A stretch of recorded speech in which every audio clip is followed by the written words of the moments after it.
Olá, o Assembleia Debate abre a temporada 2017 com uma polêmica, a reforma trabalhista. Para essa discussão, nós convidamos Verônica Álvares, gerente de Relações Trabalhistas da FIENG, Federação das Indústrias de Minas, Antônio Queiroz, especialista em Direito do Trabalho e diretor da Associação Mineira de Advogados Trabalhistas, e ainda os deputados Antônio Carlos Arantes, do PSDB, e Geraldo Pimenta, do PCdoB. Então o convite é para que você fique com a gente nesse Assembleia Debate que está só começando.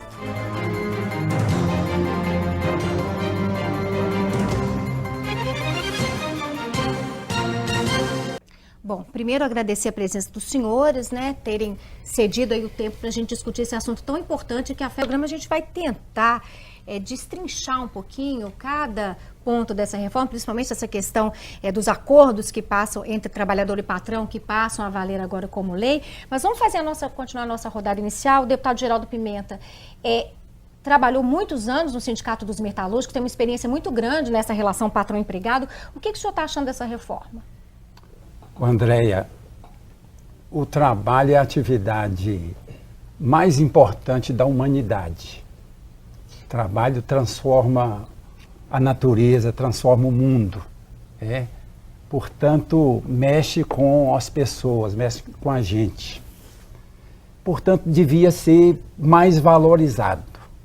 E essa reforma trabalhista que o governo tenta, a toque de caixa, aprová-la, primeiro, a gente questiona a autoridade desse governo, que é um governo que usurpou o poder aí, através de um golpe. Então, para começar, não tem autoridade de mexer, de fazer uma reforma tão profunda quanto quer.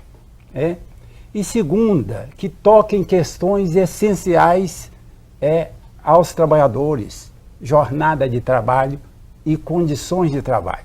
Então, portanto, eu acho que sem uma autoridade eleita democraticamente, sem um presidente ou uma presidenta eleita democraticamente para conduzir uma reforma trabalhista ou previdenciária, com tempo, com discussão na sociedade civil, com os trabalhadores, entre trabalhadores e patrões, a gente não vai chegar a uma reforma boa. Portanto, eu defendo que tenha mais tempo para se discutir, que acabe com essa urgência dessa reforma ou dessas reformas e garanta mais liberdade, mais discussão, um processo aberto de discussão entre trabalhadores e a sociedade civil. Só assim que a gente vai ter uma reforma boa. Tá, deputado Antônio Carlos, eu queria que ele falasse um pouquinho de como estão os sindicatos hoje e se existe essa negociação de igual para igual em todos os setores, No caso deles são os metalúrgicos, que têm uma força grande, mas outros setores têm ou não têm? Essa reforma trabalhista é uma reforma de terceira, porque visa prejudicar os trabalhadores. E o ponto mais fraco nesse momento é o trabalhador que sofre mais com a crise econômica que o país vive. O combinado, o negociado prevalecer sobre o legislado, nós estamos rasgando essa CLT, gente. Se você fosse basear, fosse pegar os direitos mínimos que é a CLT, e combinasse o restante, eu acho que de certa forma já até prevalece isso, mas você regredir 100 anos atrás, eu acho que é um absurdo.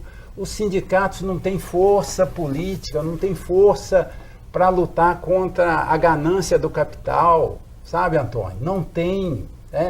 A organização sindical ainda é muito frágil, e não é só no Brasil, a liberdade sindical é muito frágil.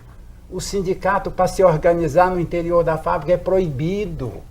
Não tem direito de se organizar. As comissões de fábrica, onde tem comissão de fábrica aqui em Minas Gerais, no interior da fábrica, não se permite a organização do trabalhador. Então, esse trabalhador não teria condições de negociar frente as questões maiores aí, como a jornada de trabalho. Aí ficaria com a lei, não negociaria. Não, mas não é assim a lei. A lei, se o básico fosse garantido, mas não é garantido. Nem a convenção anterior estaria garantida. Nem a convenção anterior estaria garantida. Então, o trabalhador é que vai se danar mesmo, sabe? Portanto, fazer uma reforma rapidamente, sem discussão, sem debate, como o presidente Temer quer, vai prejudicar muitos trabalhadores. E as centrais sindicais, os sindicatos vão reagir. O senhor está falando dos sindicatos, a gente quer dar a palavra agora para a Beatriz Cerqueira, que é presidente da CUT, a Central Única dos Trabalhadores. Ela vai falar um pouquinho agora do que ela pensa sobre essa negociação entre patrões e empregados. Ela traz um ponto interessante, vamos ouvir.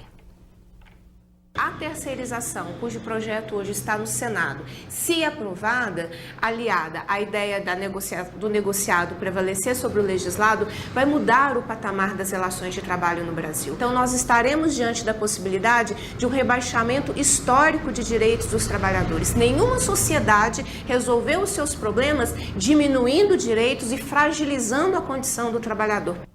Coloca isso, Queiroz, que essas medidas aí de flexibilização, de terceirização, não vai aumentar os empregos, porque está relacionada com a política econômica do governo, com essa situação internacional. Então, você diminuir direitos agora, você, principalmente, terceirizar, você vai, na verdade, gerar mais doença.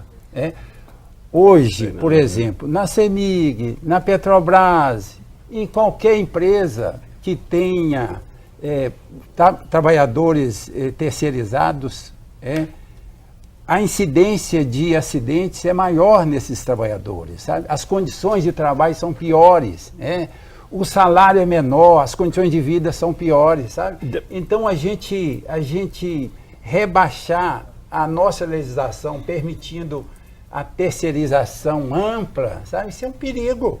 Vai desorganizar completamente a produção. O trabalhador vai ficar...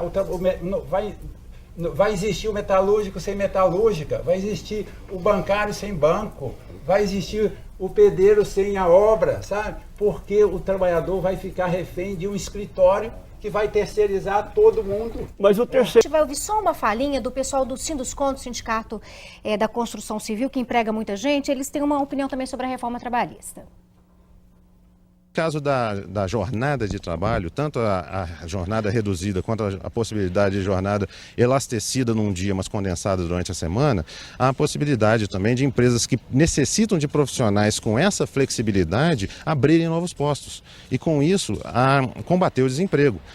Existem empresas que não precisam do empregado durante 8 horas por dia, pode ser 6 ou 4, dependendo da circunstância. Com essa jornada reduzida, disciplinada, a empresa vai ter mais segurança para contratá-lo dessa forma. É mais na opinião de que vai aumentar o emprego. Desculpa, deputado, eu interrompi o senhor aquela hora. Pode complementar. As condições já são ruins. O trabalho precário, o salário baixo, o transporte deficiente. E o trabalhador ainda enfrentar essa jornada intermitente, essa flexibilidade que vai garantir lucro só para o patrão? Está errado, deputado, gente. a situação Olha, não é assim. a doença, hoje o trabalhador enfrenta a fadiga crônica no trabalho. Doenças, Brasil é quase recordista em doenças relacionadas com o trabalho. O sofrimento mental está afetando milhares de trabalhadores hoje, ainda quase 1 milhão de acidentados no trabalho por ano no Brasil, quase 5 mil mortes em acidente de trabalho. Mas isso é psiquiatra. Essa reforma vai prejudicar a saúde também do trabalhador, que estão falando que não vai mexer na saúde, mas à medida que aumenta a jornada, aumenta a fadiga, aumenta os problemas. Então vamos falar da jornada. Vamos falar dessa questão da jornada.